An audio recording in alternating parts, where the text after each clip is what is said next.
సింగరేణిలో బోనస్ ప్రకటించడంతో పెద్దపల్లిలో కార్మికులు సంబరాలు జరుపుకుంటున్నారు.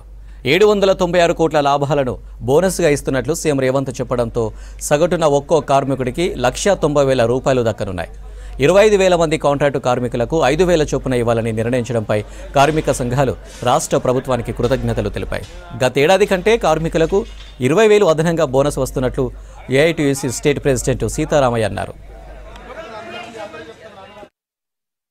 ఈ సంవత్సరం వచ్చినటువంటి నికర లాభాలు 2,388 కోట్ల పైన కార్మికులకి 33% ఇవ్వడానికి నిన్న రాష్ట్ర ప్రభుత్వం ప్రకటించడం జరిగింది.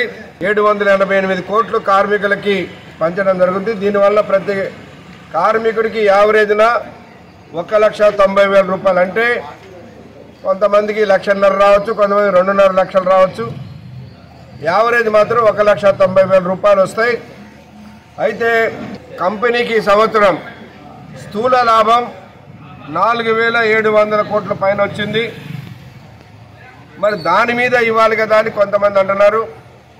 ఇది 99-2000 సంవత్సరం నుంచి కూడా స్థూల లాభం మీద కాకుండా నికర లాభం మీద ఇస్తారు.